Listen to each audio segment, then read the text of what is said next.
komparatif dalam keadaan yang bisa dikatakan kompetitif. Temuan yang tidak lagi bisa seperti dulu. Nah,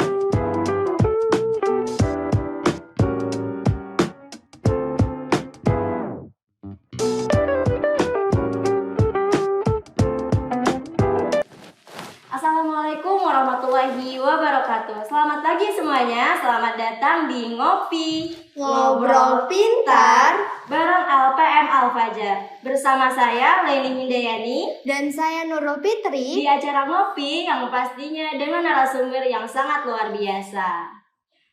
Oke nih Nurul, sebelum kita menyapa narasumber kali ini, bagaimana kalau kita sapa terlebih dahulu teman-teman yang ada di sini dan di rumah? Hai teman-teman. Hai. Nah, pada talk show hari ini kita kedatangan tamu yang sangat spesial. Beliau merupakan seorang aktivis muda dan sangat bertalenta. Kira-kira siapa ya bintang tamu kali ini? Ada yang bisa nebak gak nih? Kalau gitu kita langsung sapa aja ya bintang tamunya. Beri tepuk tangan yang meriah buat Kak Yudi Winarto.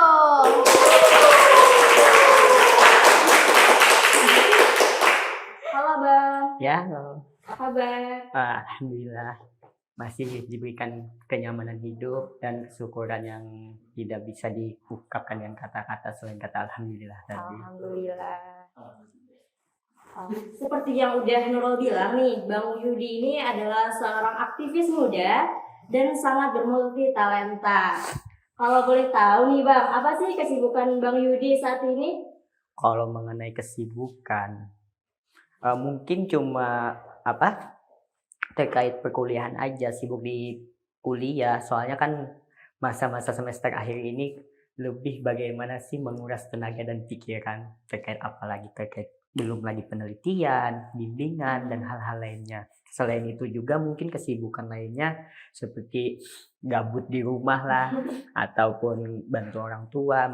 Kalau bantu orang tua kan biasanya ikut ke pasar atau apa. Soalnya kan orang tua juga pedagang.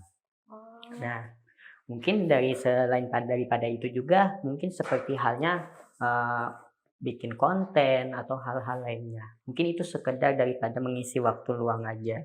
Oh, berarti Bang Yudi ini semester akhir. Iya. Tadi ada kata konten. Nah, konten apa sih sekarang ini yang Abang buat?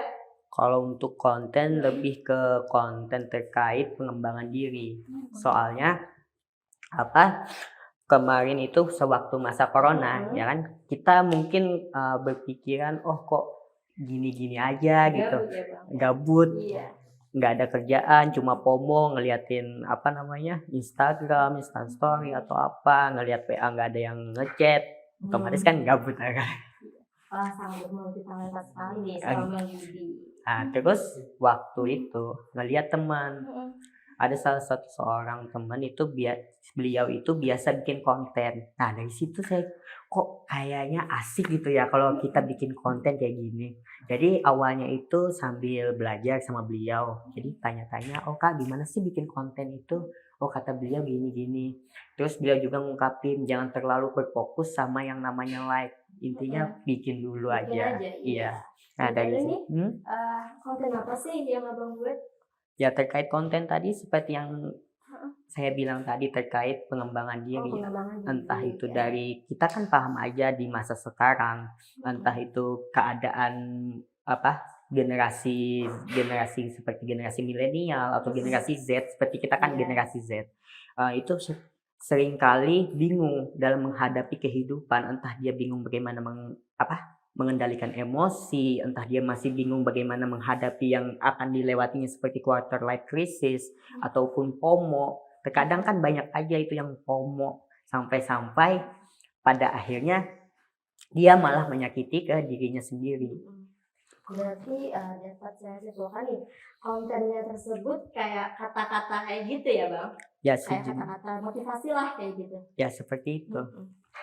Kadang juga motivasi, kadang-kadang juga bukan hanya sekedar motivasi, tetapi seperti kata-kata yang kalau disebut puisi mungkin tidak cocok, dikatakan prosa nggak cocok, soalnya kan sebatas kata-kata aja, sisanya itu mungkin tentang kenangan aja. Kenangan nih. Oke nih, berbicara mengenai kenangan, kita bicara ke belakang nih Bang, mengenai organisasi. Iya. Pastinya kata organisasi udah nggak asing lagi dong di telinga seorang Bang Yudi. Mengingat Bang Yudi ini adalah seorang yang aktif di organisasi. Nah, organisasi apa aja sih yang Abang ikuti selama di Stayraha? Kalau organisasi ini yang dalam atau yang luar? Oke, yang dalam. Mungkin dulu pemikiran saya gini waktu ikut organisasi. Kita cerita sedikit ya. Jadi dulu ikut salah satu awalnya ikut Racana. Nah, ikut pramuka. Soalnya dari dulu ikut, maksudnya dari masa sekolah sudah ikut Racana, pramuka. Jadi pada saat di sini saya berpikir untuk melanjutkan. Nah, pada saat tengah semester, kebetulan saya ketemu teman yang mana ikut organisasi di bagian bahasa atau language club. Nah, dari situ saya melihat, oh ternyata pembelajarannya itu berbeda dengan apa yang ada di kampus. Sehingga menarik minat saya untuk ikut lagi ke language club. Kemudian lanjut lagi melihat ke bagian pusat informasi dan konseling atau PIK. Nah, di situ ketertarikan saya karena pada kala itu saya mungkin bisa dikatakan memerlukan seorang teman. Kebetulan bertemu dengan kakak-kakak yang di sana, jadi terasa nyaman, otomatis saya ikut ini. Nah, kemudian pada awalnya sebenarnya saya ingin ikut LPM itu dari semester 3 kalau nggak salah. Awalnya ngambil. Tetapi ada sesuatu yang membuat saya jadi sulit untuk masuk pada kala itu. Jadi saya pikir-pikir nggak usah deh. Kemudian lanjut lagi semester 5, dipikir ya udah ambil formulir lagi. Padahal semester 3 udah ngambil, tetapi nggak ngisi. Iya. Ambil lagi, terus pikir-pikir ya udah nggak jadi aja. Nah, lama kelamaan kalau nggak salah pada semester 6 saya berpikiran kayaknya asik deh kalau saya ikut lagi. Coba-coba kontak PU-nya, pimpinan umum. Saya bilang saya ingin ikut. Ya udah kalau mau ikut masuk aja, kata mereka, nggak apa-apa. Soalnya pada kala itu keadaan LPM itu masih bisa dikatakan masih dalam keadaan membangun lagi. Soalnya pada kala itu orang-orangnya itu masih dikatakan sedikit sehingga mereka kesulitan. Jadi pada akhirnya saya memasuki LPM itu pada semester 6. Kemudian organisasi terakhir saya di STAI ini yaitu DEMA atau kalau nggak salah udah jadi DEMA, Dewan Eksekutif Mahasiswa. Nah, pada kala dulu sebenarnya pada awal masuk nih ya, kan DEMA itu dulunya hanya orang-orang yang terpilih. Jadi saya berpikir, bisa nggak sih masuk ini? Masuk DEMA. Padahal kan orang-orangnya itu loh, sebagian besar pastilah orang-orang yang bisa dikatakan orang-orang yang memiliki pengetahuan yang luar biasa. Tapi alhamdulillahnya pada akhir semester di kala KKN saya baru bisa masuk. Walaupun pada masa itu masa Covid. Itu kalau nggak salah di tahun 2022. Awal daftarnya tahun 2019, tetapi pelantikan baru tahun 2022. Nah, itu ceritanya. Wah, Bang Yudi sangat banyak sekali ya pengalamannya berorganisasi. Hal-hal yang inspiratif dari Bang Yudi. Kalau boleh tahu, apa sih yang membuat Bang Yudi mungkin jadi kayak yakin nih pengen ikut LPM Alfajar gitu? Jadi yakin itu ya. Pertama dulu mungkin karena awal mulanya saya itu tertarik dengan, kan LPM Alfajar ini lebih ke berita atau ke jurnalisan. Ya awalnya mungkin saya tanpa sengaja terjun ke jurnalis pada saat itu hanya untuk mengisi konten-konten yang ada dalam suatu organisasi. Nah, dari situ saya melihat seperti ini ternyata pergerakan di bagian berita. Kemudian pada saat ada kegiatan daerah, saya bertemu dengan sebuah komunitas yang bisa dikatakan suatu yang masih baru. Jadi ngelihat, kan kalau biasanya orang ikut organisasi itu pasti ngelihat dari seragamnya, dari itu. Jadi saya melihat seragam mereka itu kok menarik ya. Keren ya Bang? Iya, keren. Keren dong, Jadi dari situ saya mencoba untuk masuk komunitas ini tadi. Nah, dari sini. Itu masih belum masuk LPM. Jadi bisa dikatakan ikut jurnalis itu semenjak tahun 2017. Nah, lama-kelamaan saya pikir memang perlu untuk meningkatkan terkait cara penulisan, kita fotografer, apalagi pada kala itu masih hobi-hobinya editing Corel Draw. Jadi oh ya udah daftar aja. Dan lagi kita tahu kan kalau organisasi itu sebenarnya memberikan feedback yang luar biasa terhadap kehidupan kita. Apalagi kalau kita berpikirkan terkait korelasinya antara organisasi dengan kehidupan itu banyak. Apalagi kehidupan yang akan datang. Seperti itu. Kayak bisa dikatakan Bang Yudi ini termasuk senior gitu di LPM Al-Fajar. Mengenai feedback yang juga udah dibahas sama Bang Yudi, boleh nggak share lagi atau bagiin lagi ke kita, ke teman-teman yang ada di sini atau yang di rumah, apa aja sih yang udah Bang Yudi dapetin dari bergabung di LPM Al-Fajar? Oke, terkait hal tersebut, terkait feedback ya. Iya. Biasanya organisasi itu secara umum akan mendapatkan 5 ranah. Seperti halnya kalau di LPM mungkin di umumnya itu seperti ini. Kita akan mendapatkan yang namanya spiritual, emosional, fisik, intelektual, dan sosial. Nah, kalau kita masuk ke ranah LPM tadi yang saya dapat dari kelima itu 5 ranah yang umum pada diri. Jadi, kalau kita berbicara apa saya dapat di spiritualnya, yaitu kegiatan keagamaannya. Seperti halnya kita mengadakan buka puasa bersama, Isra Mi'raj, atau Maulid. Di luar dari hal kegiatan tersebut mungkin bisa dari orang-orang yang ada. Kita mungkin di LPM itu pasti ada orang yang bisa dikatakan yang memiliki sifat religius. Nah, otomatis dari orang tersebut bisa jadi dampak baiknya ke kita karena karena hal-hal positif yang kita temui. Terkadang kita itu yang apa yang ada di sekitar kita itu akan membentuk ke diri kita. Kemudian tadi terkait spiritual, kemudian lanjut ke intelektual. Intelektualnya itu apa? Intelektualnya itu yaitu pengetahuan kita bagaimana cara menulis, bagaimana cara memoto, bagaimana cara mengambil video, editing atau apa. Terkait penulisan, kita akan digunakan pada saat kita entah itu pada saat menulis skripsi, tesis atau disertasi atau menulis hal-hal lainnya atau pada saat di kantor. Kita mungkin tidak akan insya Allah dari hal tersebut kita mungkin akan mengetahui, oh dulu saya pernah menulis di sini, jadi tahu ini kerangka-kerangkanya harus seperti apa. Nah itu untuk intelektualnya. Kemudian ke sosial kita bagaimana, seperti halnya kita hari ini kita berbicara bagaimana kita interaksi antara kita kemudian bagaimana kita nanti ke masyarakat.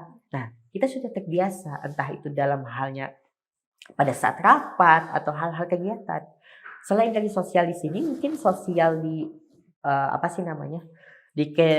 pada saat liputan, otomatis kan sosial kita pasti akan tergunakan. Kerjasama ya Bang? Iya, itu ketiga tadi kan. Kemudian ada lagi yang namanya fisik. Fisik kita, bagaimana keadaan kita pada saat turun ke lapangan. Kita jadi terbiasa menggerakkan anggota badan. Jadi kita tidak hanya diam di ruangan tanpa tahu harus berbuat apa. Tapi ada kalanya kita akan terjun ke lapangan untuk hal feedbacknya adalah ke fisik kita. Jadi kita terbiasa entah itu saat kita kepanasan ataupun saat kita bagaimana membawa beban kamera. Mungkin ya membawa kamera tahu aja gimana beratnya. Kemudian ke bagian emosional. Nah, emosional kita bagaimana sih bersatu bersifat kooperatif dalam keadaan yang bisa dikatakan kompetitif. Pasti ada dalam suatu rapat itu keinginan miliknya yang lebih diutamakan. Misalkan, oh kita harus mengadakan ini, kita harus mengadakan ini. Jadi bagaimana emosional kita menerima. Jadi kita pada saat bisa menerima membawa diri kita agar kiranya emosional itu bisa terkendalikan. Kita mengajarkan emosional kita. Jadi pada saat kita ke masyarakat, kita ketemu orang, oh bisa dikatakan dia berkata kasar atau apa, kita sudah menerima. Lebih kayak biasa udah. Iya biasa. Jadi bisa dikatakan itulah manfaatnya. Nah, jadi kalau kita ikut organisasi itu pastilah ada yang namanya spiritual, emosional, intelektual, fisik dan sosial. Nah itu. Komplit ya Bang, selama bergabung di LPM semuanya bisa didapat dan jelas gitu feedbacknya ke diri sendiri terutama. Iya, itu kan juga dari diri, kemudian ke organisasi, baru akhirnya ke masyarakat. pembiasaan kita membawa diri kita bagaimana, kemudian ke ke organisasi, lalu ke masyarakat. Mungkin niatan awal kita tidak mencari ini, tetapi kita insya Allah secara tanpa sadar semua itu akan terasakan. Terkadang kita memahami sesuatu itu bukan dikala kita belajar, tapi dikala kita sudah merasakannya di kehidupan yang nanti. Nah, dari situ mungkin akan menjadikan kita bagaimana cara beradaptasi terhadap lingkungan kita. Bang Yudi hebat banget ya teman-teman. Kayak gimana sih, jadi penasaran gitu loh. Mamanya Bang Yudi dulu ngidam apa sih kok bisa ngelahirin anak sehebat ini? Ngidam apa nih Bang? Nggak tahu ya. Kalau dikatakan hebat mungkin belum hebat. Saya masih merasa itu masih apa ya. Saya ini masih proses belajar, dikatakan hebat itu masih belum. Tapi menurut kami Bang Yudi sangat hebat. Ya kan kok? Alhamdulillah. Tapi secara nyatanya mungkin belum hebat. Mungkin kita bahas mengenai suka duka kali ya. Dari perjalanan Bang Yudi di LPM Al-Fajar yang panjang, bisa dimulai dari yang sukanya dulu nih. Apa yang Abang alami selama di LPM? Sukanya ya, mungkin pertemuan dengan orang-orang yang baru terkait sukanya.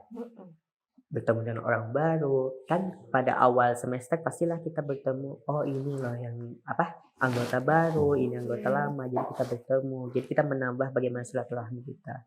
Kemudian kita bisa berkumpul, bagaimana kita membawa realisasi, kemudian kita bagaimana berdiskusi, berdinamikanya bagaimana agar kiranya kita bisa lebih mengetahui bagaimana sih pentingnya ke dalam kehidupan terkait LPM ini. Jadi kita bisa dikatakan, mungkin jawaban yang tadi nggak nyambung ya. Mungkin kita bisa dikatakan ya, sukanya itu dengan menambah realisasi tadi. Yang tidak kita tahu, mungkin insya Allah di sini akan kita ketahui. Terkait entah itu orang-orang yang bagaimana, atau hal seperti apa. Ya kalau dikatakan sesukanya itu banyak. Bukan hanya sekedar makan gratis ke UKM atau apa gitu ya kan. Kalau mengenai duka? Kalau mengenai duka ya, mungkin dukanya itu apa ya, terkait sulitnya untuk kembali berkumpul ataupun kita berkegiatan. Mungkin kalau misalkan sebatas sekarang kita sebagai yang bisa dikatakan purna atau alumni, itu pasti akan sulit. Kenapa? Karena kita tidak akan lagi merasakan bagaimana kegiatan yang sama gitu ya. Mungkin kita boleh jadi diundang, tapi secara kegiatan kita mungkin akan sulit untuk ikut serta. Kenapa sulit? Karena kita tidak ada lagi bisa dikatakan memiliki hak selain daripada memberikan saran. Karena kan sebagai pembimbing kan, yang alumni bisa dikatakan sebagai pembimbing. Iya. Letak keputusan ada pada pimpinan umum. Jadi mungkin pimpinan kami memberikan saran seperti ini itu tergantung ke PO lagi mau gimana. Itu mungkin dukanya ya. Sulit lagi untuk kembali lagi. Yang lainnya lagi ya, mungkin seperti pertemuan yang tidak lagi bisa seperti dulu. Intens dulu lagi. Iya. Ya bisa dikatakan seperti kata Pirsa Bersari ya. Yang menyedihkan itu bukannya perpisahannya, tetapi kenangan yang tidak bisa diulang kembali. Wah. Keren banget. Kalau mau boleh minum dulu Bang? Jadi kopinya gratis kan? Ya, gratis dong. Oke.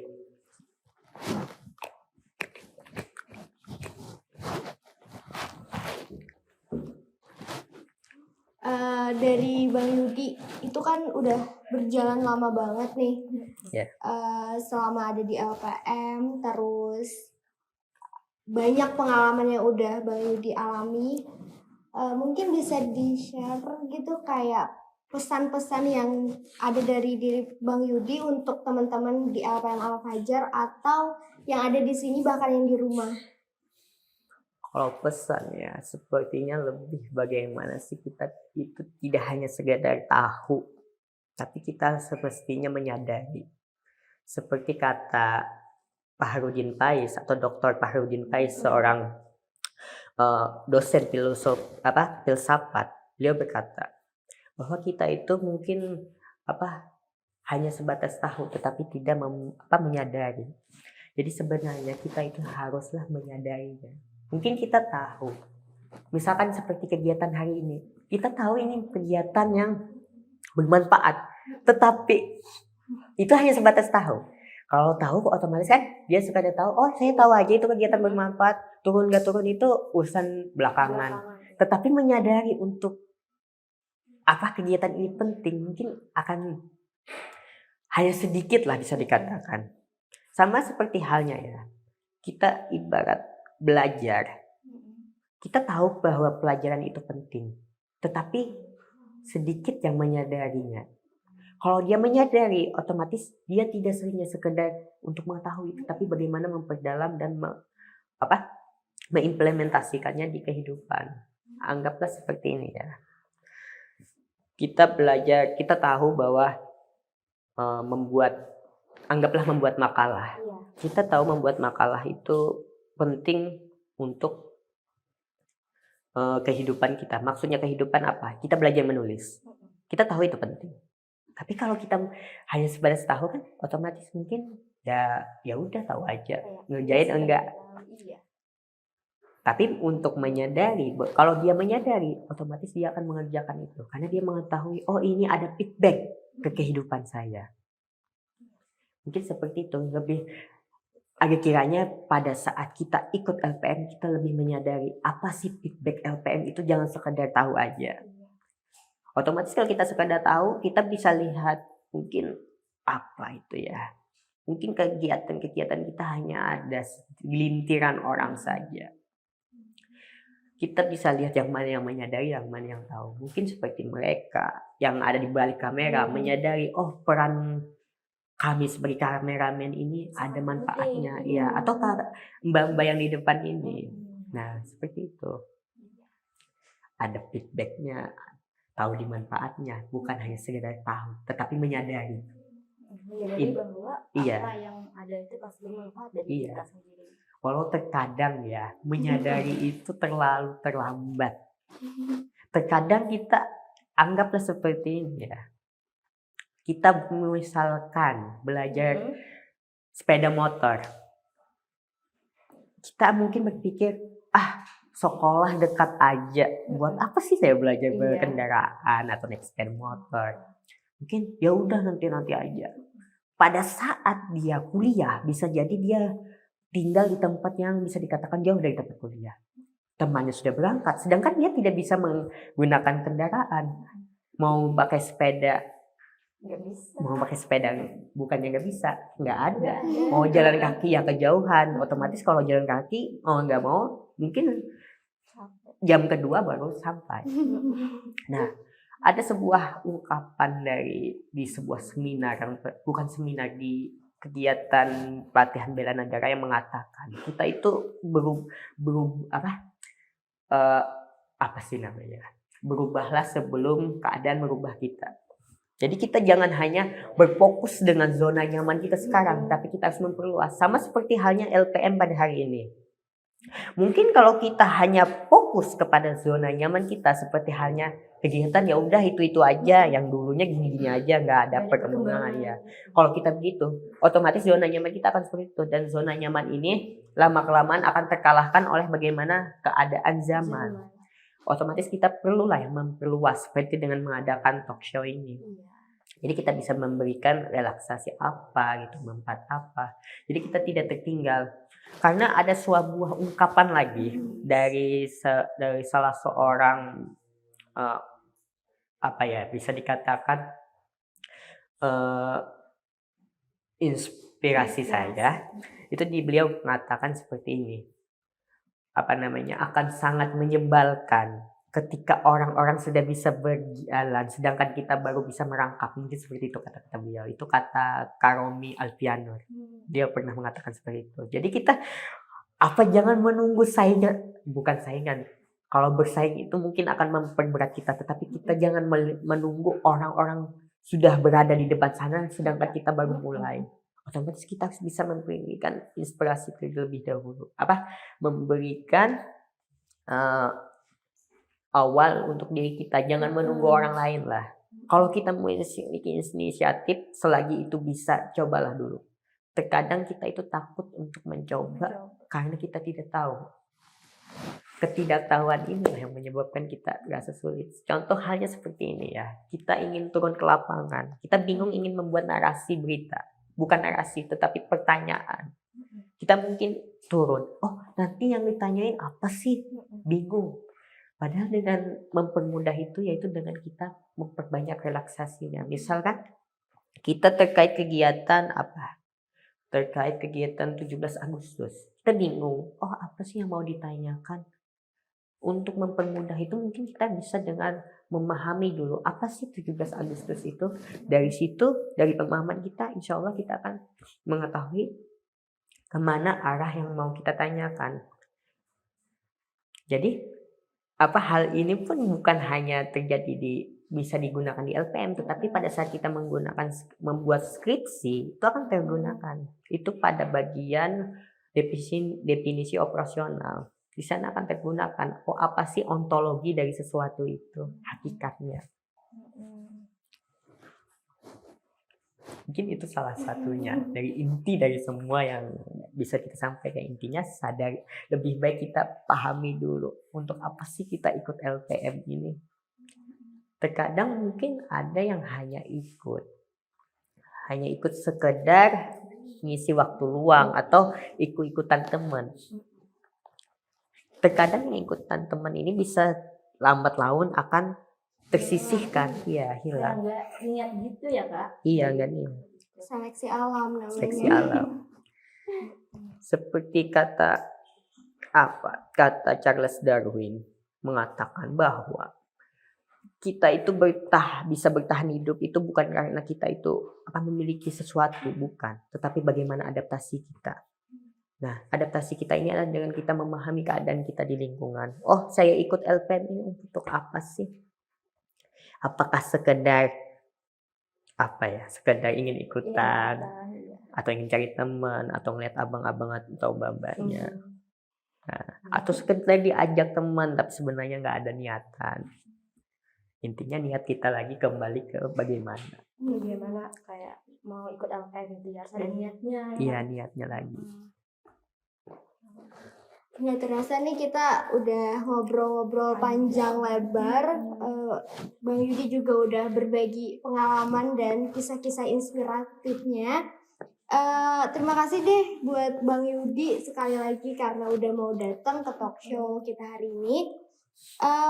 Terakhir mungkin sebelum menutup, ada ungkapan-ungkapan yang bisa Abang bagikan untuk kita semua.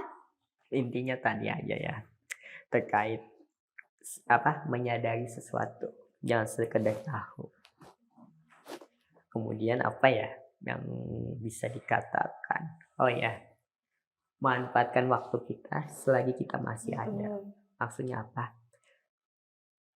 Masa ada orangnya dan orang ada masanya. Nah, selagi ada masa itu, maka berilah kemanfaatan kita. Bagaimana manfaat kita kepada orang banyak. Jangan nanti pada masanya hilang baru menyesal dan malah